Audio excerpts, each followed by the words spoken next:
जाटों ने जरूर सोच लिया है कि आगे क्या करना है। जाटों ने ये सोच लिया है कि हमें सिख धर्म में जो है चले जाना है। तो जब आप कह चुके कि हम हिंदू धर्म में नहीं है, 35 एक तरफ है, 35 मिलकर के एक को हराएंगे, सत्ता पे काबिज होंगे, तो ठीक है, नमस्कार, धन्यवाद। हम जो है सिख भाइयों के पास, जहां अपने भाई बैठे हैं उनके पास चले जाते। अरे तुम दिल्ली का रास्ता छोड़ दो, तुम अमृतसर की तरफ चलो। इस मुहिम को चलाना पड़ेगा कि चलो अमृतसर की तरफ, और डेट रख करके सारे वहां जाकर के सिक्की अपना के फिर इधर को आओ। ये रास्ते में ही आपके पैरों में पड़े दिखाई देंगे कि एमएसपी भी ले लो, और बताओ 2-4 जगह मुख्यमंत्री भी बनाने तुम्हारे, और भैया एससी भाइयों तुम्हें क्या चाहिए, ये स्थिति बन जाएगी इस देश के अंदर। तो उनके चेले, तो भाई आपके पास हिंदू धर्म में वास्तव में है कौन?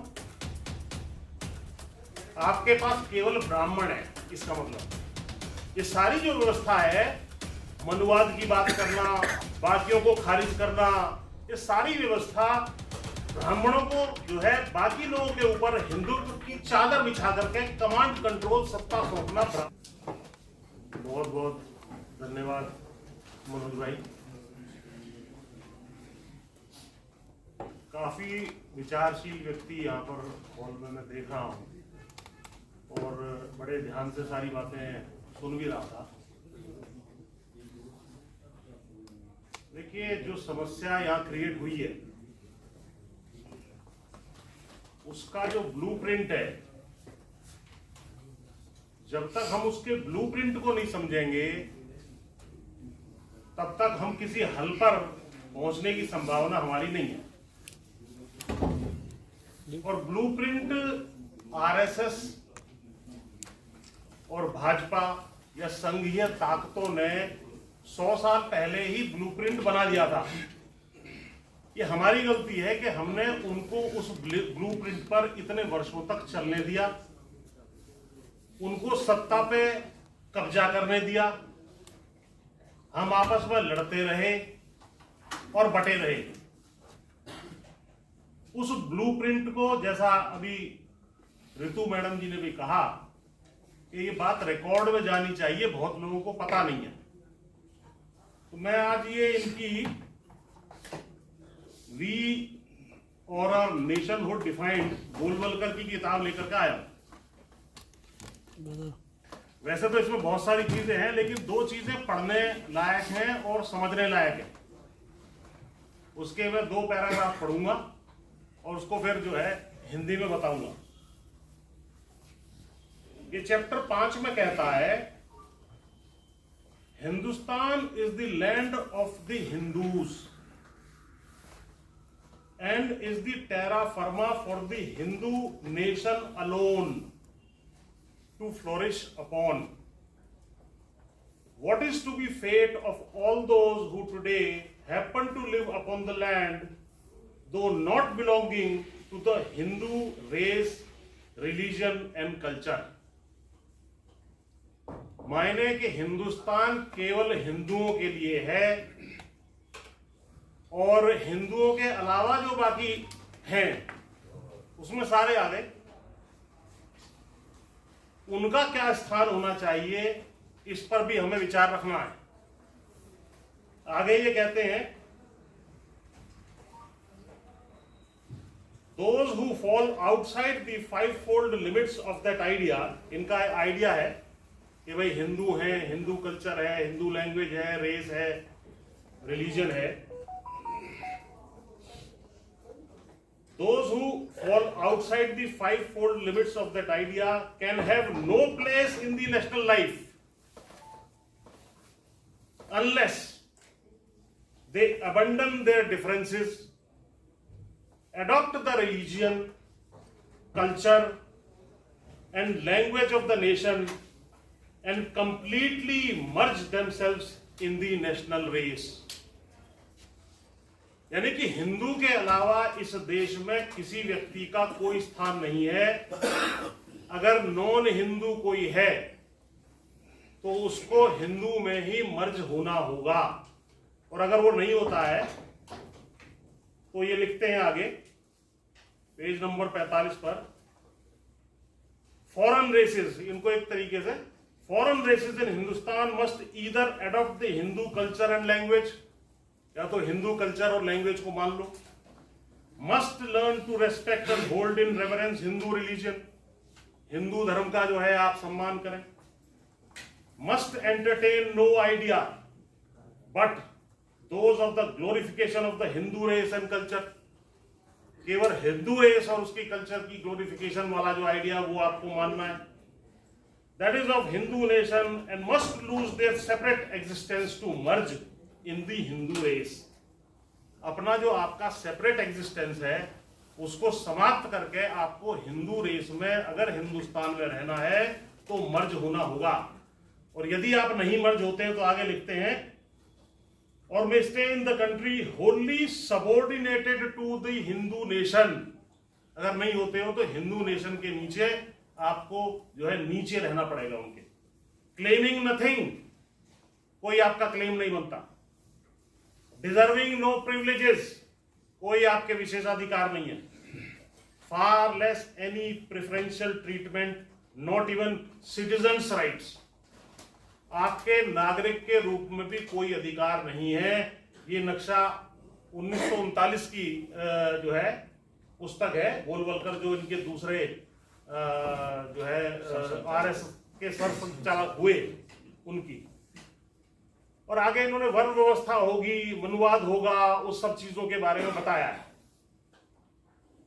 तो जब अगला आदमी पहले नक्शा रख के डिक्लेयर करके उस रास्ते पे चल रहा है और कामयाब हो रहा है, तो ये कहना कि इसने ये कर दिया, इसने वो कर दिया, इसने हमें बांट दिया, इसमें आप लोग आश्चर्यचकित क्यों हो रहे? उसने तो लिखित में कहा है मैं ये करूंगा, इसको वो कर रहा है और इसमें वो कामयाब हो रहा है। आज उसने सारी संस्थाओं के ऊपर कब्जा कर लिया।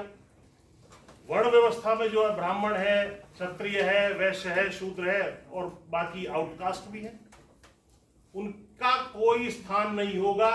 इस बात को अच्छी तरह समझ लो। 100वां वर्ष है इस बार, 1925 में हुई थी संस्था और 2025 में इनका 100 वर्ष हो रहा है। आगे जो मैं देख पा रहा हूं, मुझे लग रहा है कि कुछ समय बाद सबसे पहला और बड़ा टारगेट जो है वो है मुसलमान। इस देश के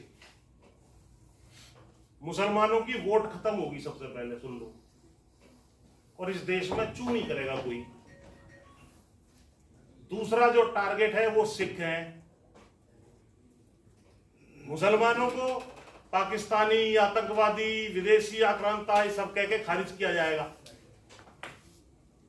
और सिखों को ये खालिस्तानी है, अलगाववादी हैं। तीसरा बड़ा टारगेट है वो जो है शेड्यूल कास्ट और शेड्यूल ट्राइब, क्योंकि ये भी इनके हिंदुत्व के फोल्ड में फिट होने वाले नहीं है। और चौथा जो नया नया इन्होंने जोड़ा है पिछले 10 साल से है वो है जाट। लेकिन इस किताब में गोलवलकर को एक बात पता नहीं थी कि जब आप इतने 3-4 टारगेट खोल दोगे, मुसलमान के खिलाफ, सिख के खिलाफ, SC ST के खिलाफ और जाटों को भी उसी में डाल दोगे, तो ये बहुत डेडली कॉम्बिनेशन बन जाएगा। डेडली। इस कॉम्बिनेशन के सामने इनकी ये किताब फेल होने वाली है, मैं आपको बता रहा हूं। आपने केवल ये भाईचारा बनाना है, इसमें आप जाट कह लो या किसान बिरादरियां कह लो।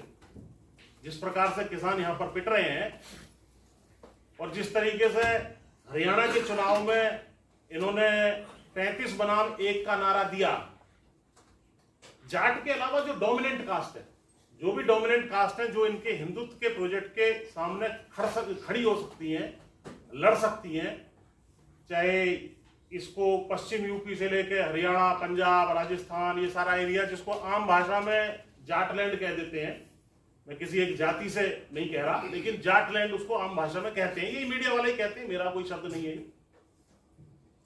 तो उसमें 35 बनाम 1, यानी कि 35 बिरादरी एक तरफ है, जाट एक तरफ है। तो हमने सबसे पहले तो ये कहा कि बहुत बहुत धन्यवाद, आपने जाट को बता दिया कि जाट यानी कि हिंदू है नहीं। भाई जाट यदि हिंदू नहीं है तो हमारे भाई जो बैठे हुए हैं सिख धर्म में, पहला जो मैडम भी कह रही थी कि भाई और लोग भी कह रहे थे कि ये नहीं पता लगता कि आगे क्या करें। जाटों ने जरूर सोच लिया है कि आगे क्या करना है। जाटों ने ये सोच लिया है कि हमें सिख धर्म में जो है चले जाना है।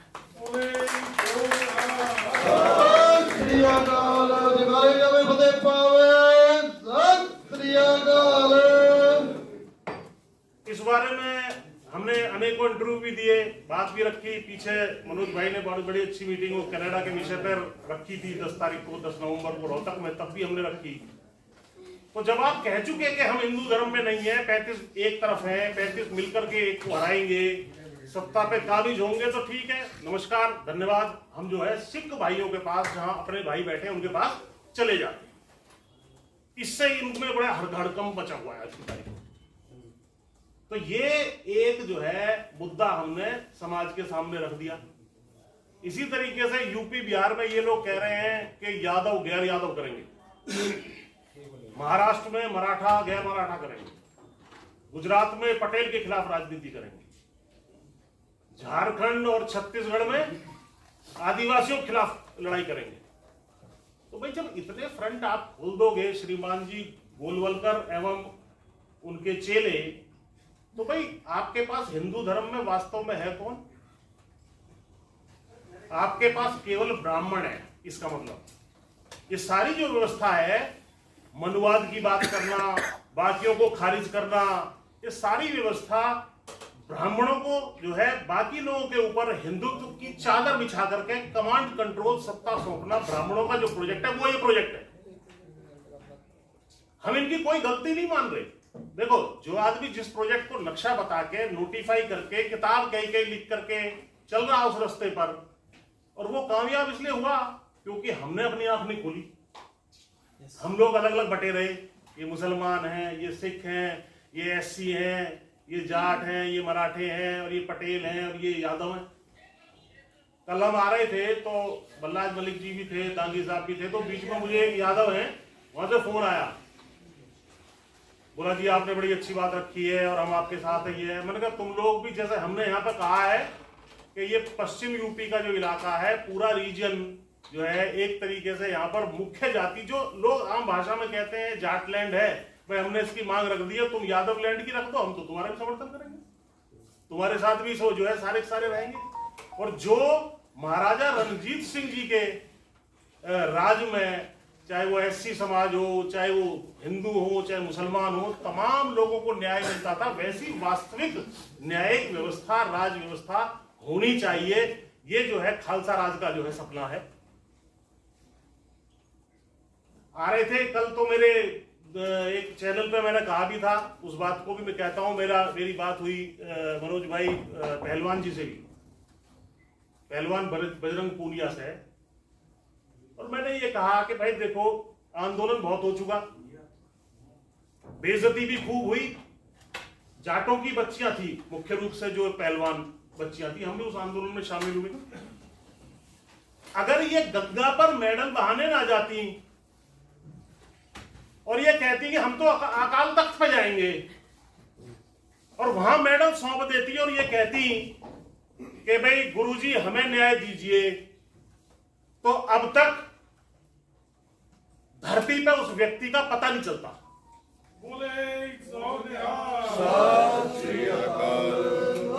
खालसा फौजें खुद ही न्याय कर देती, या तो वो खुद आ जाता। अभी उनका न्याय देखा ना, सुखबीर बादल जी खड़े हैं, वो पूछते भाई तूने लड़कियों के साथ किया? हाँ जी किया, तो तुझे ये सजा देंगे, या तो तू आ जा, नहीं तो हमारे। ये न्यायिक व्यवस्था फेल हो चुकी है इस देश के अंदर। किसान यहां बैठे हैं, 13 फरवरी से बैठे हैं, 13 महीने हम लोग वहां बैठे रहे। न्यायिक व्यवस्था जो है ऐसी अंधी हो गई है। एक पूरे बॉर्डर स्टेट को आपने काट के फेंक दिया। आपने वहां पे बॉर्डर जो है ऐसा, जैसे चीन का पाकिस्तान का बॉर्डर हो, वैसा बॉर्डर बना दिया। Border sensitive state. कल को उनके मन में अलगाववाद आ जाए, वो कहने लगे भैया ये लाहौर हमारे नजदीक है और दिल्ली हमसे दूर है, क्या करोगे तुम? और जिस दिन पंजाबी, ये सिख जाट एक तरफ हट जाएंगे, पाकिस्तान अगले दिन दिल्ली में तुम्हारे घर में घुस जाएगा। 1960 में सारे देश का पेट भरने का काम हम लोगों ने किया, तुम लोग भूखे मर रहे थे। पंजाब, हरियाणा, राजस्थान, वेस्टर्न यूपी, ये सारे इलाके ने देश की सुरक्षा में सबसे ज्यादा कुर्बानियां इस इलाके ने दी, स्वतंत्रता संग्राम में दी। आज जो है इन्हें खालिस्तानी कह करके, क्या सिख भाइयों की कुर्बानियां कम हैं? तो भाई एका बनाओ। और मैं एक साफ साफ तौर पे कह रहा हूं कि अगर हिंदुत्व का कोई मुकाबला कर सकता है तो वो खालसा कर सकता है। खालसा राज ही सच्चा राज होगा और खालसा राज निश्चित आएगा। जब से इन्होंने ये ऑपरेशन शुरू किया है, जब से इन्होंने ये ऑपरेशन शुरू किया है भाई, मुसलमानों तक बात खत्म नहीं हो रही है। फिर सिखों को अलग करो, फिर जाटों को अलग करो, फिर एससी समाज को अलग करो। यही समाज अगर अलग होकर के सारे के सारे एक साथ एक सिक्खी में चले जाएं तो ये तो समुद्र के रास्ते भाग जाएगा, ब्राह्मण भाग जाएगा इस देश में। और ब्राह्मण को देश से भगाने का एक ही तरीका है, अधिक से अधिक संख्या में सिक्खी की तरफ पलायन करना होगा। और हमने तो सबूत दे दिया, कई सालों में हम बैठे 1890 से लेकर के 1930 के बीच में चौधरी चरण सिंह जी की चिट्ठी है जो 1958 में उन्होंने नेहरू जी को लिखी थी। वो है मेरे मोबाइल में, मैं उसको शेयर कर सकता हूं अगर कुछ लोग जो है चाहे तो बात बात में नेहरू जी ने, पंडित नेहरू को कह दिया था कि यार ज्यादा जाटपना चोई साहब मत दिखाया करो आप। उन्होंने घर आके पूरी चिट्ठी लिख दी उनको। उसमें उन्होंने कहा कि भाई जाट को जब जब जलील किया गया, नीचा दिखाया गया, अपमानित किया गया, उसने धर्म तक बदल लिया है। खूंटी पे 2 मिनट में टांग देंगे इस हिंदू धर्म को। और 1890 से 1930 के बीच में जॉइंट पंजाब जो था, इंक्लूडिंग पाकिस्तान पंजाब, 54% हिंदू जाटों ने कन्वर्जन कर लिया सिक्खी में या मुसलमान बन गए। ये लिखा है, डॉक्यूमेंट है इस बात का। और ये महर्षि दयानंद बीच में ना कूदे तो अब तक जो है सारा काम हो लिया होता वहां तक। और इनकी हिम्मत ही नहीं थी फिर ये जो है हिंदुत्व वाला प्रोजेक्ट खड़ा करने की। और मैं आपको बता रहा हूं बहुत गारंटी से, ये जो चारों लोग हैं, मुसलमान, सिख, जाट और एससी समाज, एससी एसटी समाज, ये एकजुट हो जाए तो इनको, ये गोलवलकर एंड कंपनी को हम लोग यहीं जाटलैंड में ही दफन कर देंगे, गाड़ देंगे बिल्कुल। हाँ, यहीं गाड़ देंगे। और इसी से डरते हैं। तो मैंने तो पहलवान जी से मैंने कहा भाई तुम लोग जो है ना, और किसानों से भी मैं कह रहा हूं, इनसे दिल्ली मांगने मत जाओ। सारे देश का किसान, हरियाणा, पंजाब, राजस्थान, सब उठ के चलो भाई हम तो अमृतसर जा रहे हैं सिक्खी लेने, सिक्खी में जाने। और वहां से वापस एक एक आदमी 1.25 लाख बन के फिर दिल्ली पे टूटेगा। बोले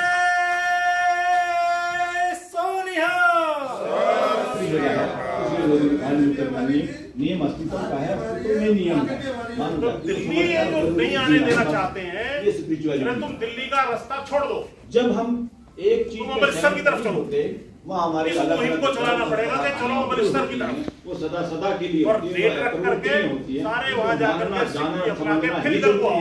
फिर रास्ते में ये अपने पैरों में पड़े दिखाई देंगे कि एमएसपी भी ले लो और बताओ 2-4 जगह मुख्यमंत्री भी बनाने तुम्हारे, और भैया एससी भाइयों तुम्हें क्या चाहिए। ये स्थिति बन जाएगी इस देश के अंदर, देश छोड़ के भाग जाएंगे ये। इनकी इतनी हिम्मत है तो हमें अपनी मजबूती को पहचानना चाहिए। 35 बनाम 1 का नारा दे दिया, हमें अकेला कर दिया, कोई बात नहीं, हम गुरुओं के पैर छू करके हम 1.25 लाख बन जाएंगे। अकेले को 1.25 लाख बनने का फार्मूला जिस व्यक्ति ने दे दिया, जिन गुरुओं ने दे दिया, उनके बताए हुए पद चिन्हों पे हमें चलना होगा। तो भाईचारा, ये जो बैठक हुई है, मुझे बोलने का अवसर दिया। मनोज भाई बहुत मेहनती व्यक्ति हैं, विचारक व्यक्ति हैं, पुराने टाइम से बड़े इन्होंने कष्ट झेले हैं, लंबे समय तक जेल में भी रहे। इस मुहिम को जो है लंबे समय तक आगे चलाना है और एकजुट होकर के एक छत्र जो सिक्खी की तरफ अगर मूवमेंट कर देती है सारी बिरादरी, किसान बिरादरियां, दलित बिरादरियां, तो फिर हमें कोई दिक्कत नहीं है। इनके साथ हमारे अम्बेडकर साहब भी रहेंगे, और बाकी जो विचार उनके हैं, पर इस विचार को यहाँ खत्म करना है तो सिक्खी से बढ़िया कोई इंस्ट्रूमेंट, खालसा राज से बढ़िया कोई जो है राज हो नहीं सकता। बहुत बहुत धन्यवाद।